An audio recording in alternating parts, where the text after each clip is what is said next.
Hi, this is Chris from needlepointers.com. Today I'd like to show you these coasters and this mug rug that I made featuring these Kingstar Metallic Threads. This thread was sent to us by Designs in Machine Embroidery to try out.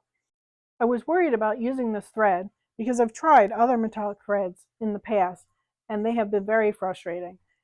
They would require special needles, and no matter what I tried, the thread would break over and over again. So I had totally decided to never use metallics again.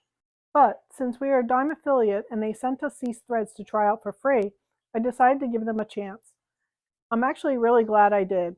They perform beautifully, and I only have one special tip to share with you for these threads. According to the Dime's website, these metallic threads can be used like all high-quality embroidery thread. No special needles are required, and you don't need to slow down your machine. I found this to be true in my testing.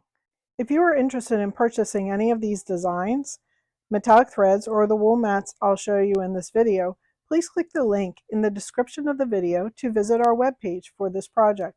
On that page, I will have all the links to all of these patterns and products that I've mentioned.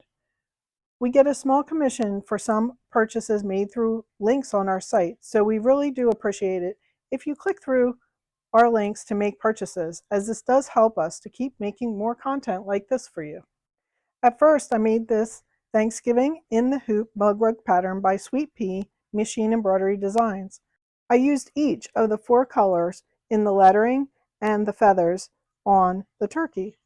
I like how sparkly the threads appear in the satin stitching. This was a quick and easy in the hoop design, and the whole thing comes out completely finished except for this small opening that needs to be glued or hand stitched closed. Then I found these spider coasters on Creative Kiwi's website. This is another one of my favorite designers of machine embroidery patterns. The pattern includes both a spider placemat and these coasters. The placemat is completed completely in the hoop. I love their in the hoop placemat designs, as there is no sewing needed except for the embroidery stitches. If you have never made one of Creative Kiwi's in the hoop placemats, don't be afraid, because the designs come with a full written photo PDF tutorial that steps you through the process. This pattern, including both the placemats and these coasters, was on sale this weekend for $1. I'm not sure how long that sale is going on, but hopefully it's still going when we release this video. I'm going to show you how I made these spider coasters. The orange and purple really shows up well on this black background fabric. So here's the front of the coaster, and the back of the coaster looks like this. I haven't gotten rid of all the wash away stabilizer around the outside. For this project, I have hooped some fabric type water soluble stabilizer like Pellon 541 Wash and Gone in my largest hoop. I have cut 2 pieces of black fabric for the front and the back of the coaster, and I have a small piece of purple fabric for the spider. I also cut a piece of Pellon 988, which will go in between the layers in the coaster. I have my Kingstar Metallic Fall Quartet thread colors to use. I also have black machine embroidery thread. I have these thread nets, and I have a wool mat. These wool mats were also given to us by Dime to try out, and I'll talk a little bit more about them later. So let's get started on this project. I have my hoop placed on my machine, and I loaded my pattern into the machine. My machine is threaded with a black, or you could use white, thread for the first couple of steps. I have my normal white bobbin thread in the machine. I like using Schmetz embroidery needles of the size 9014 in my machine when I do machine embroidery. So to start out, we're going to stitch color number 1.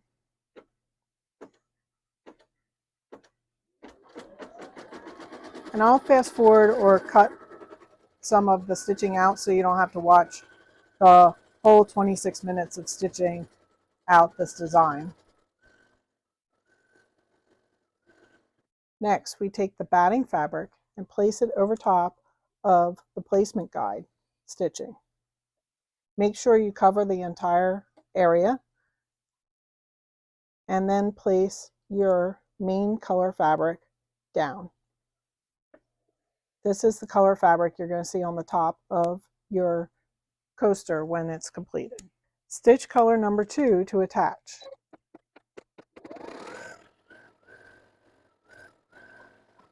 So next, I've switched my color to the metallic orange thread, and we'll start to try to stitch this, and maybe we'll see the one issue that I did find with this thread. You might not be able to see very well, but as the thread is coming off, this color is coming off really pretty well, but I notice sometimes when the thread is coming off, more than one round of the thread will start to come off at once, and then that causes sometimes the thread to get tangled up and feed. Like, see, there was 2 loops came off, and sometimes that causes the thread to not feed quite properly through the machine. So I can see it happening a couple times here, but it's been good so far and has not broken the thread. So I'm going to pause here, and I'm going to show you that when I did find that sometimes that would happen, and my solution, which has worked wonderfully so far, is to take one of these thread nets. And you can buy these inexpensively. They come in like packs of like 100 of them on Amazon. So what I did was I put the thread net across like this with just the little bit, the bit of the top sticking out. Don't cover it all the way up. Just have it like this. And I'm tucking in the bottom of the thread net into the spool so that I can put my spool through there. And now I'll put it back on and put my end cap on, thread cap. Now, as it feeds, it will keep it from getting those multiple rounds from feeding at once, and it will keep it in place and allow it to feed completely correctly. So let's start this back up again. And now it's just feeding off one round at a time. It's not catching either. The thread net just keeps it going perfectly around and feeding through the machine. So that's the one main tip that I have for working with these metallic threads. Otherwise, they work perfectly in this machine and sew really nicely.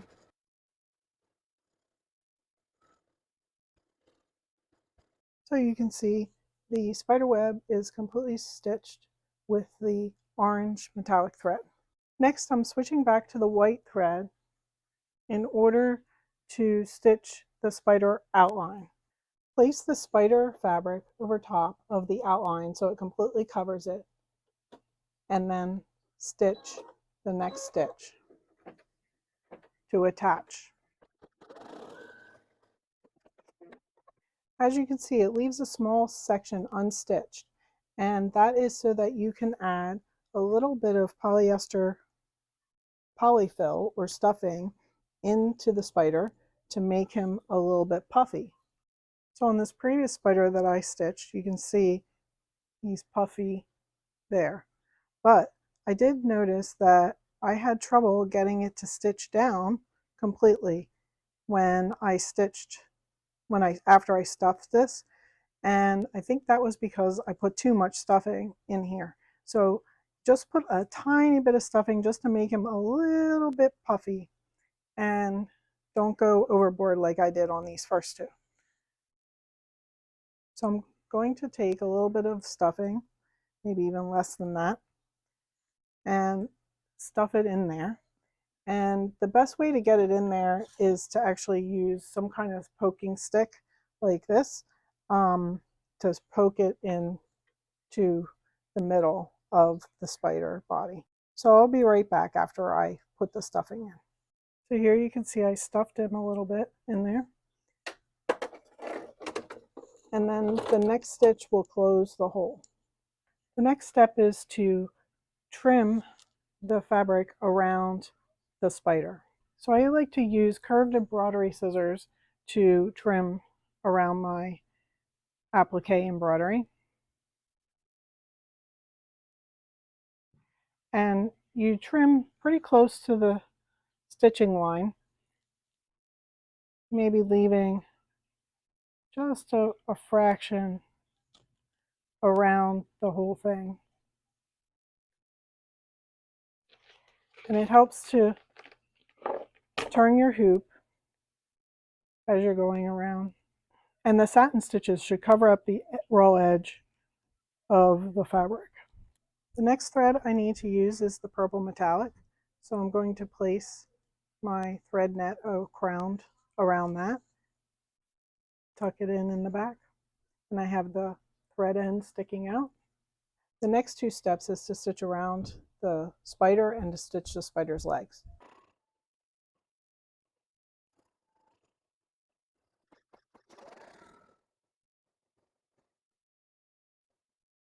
So as you can see, the spider is now all stitched, and he's stitched down much better this time than the other two times.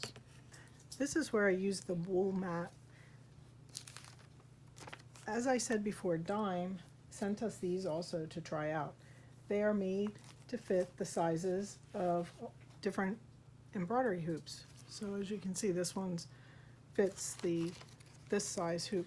These are helpful when working on in the hoop projects. When you need to iron inside the hoop, you can place it on top, or when you need to iron on the back of the hoop, you can place it upside down and it supports your fabric and your stitches. So I'm going to use it today to place my backing fabric over top, and it's supporting, and then taping down the backing fabric. I'm taping this down, and then this will just hold the backing fabric in place until it starts to stitch and attaches it to the coaster. Okay, so now I've placed the hoop back in the machine, and it's going to stitch the stitch around the outside, and I've changed my thread color back to the color of the web.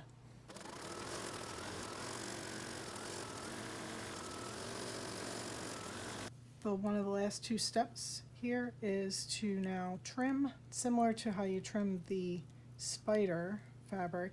We're going to trim the batting and the top fabric around close to the seam that was just sewn. So I've trimmed around the front. When you're trimming, just try to make sure you're not cutting into the stabilizer. And when I can use my wool mat again to support this as I cut the back off, because I have to cut the back the same way, trim it right up to the edge, and remove all the excess. Okay, so I've placed the hoop back in the machine, and I will stitch the last two stitches to finish up the design.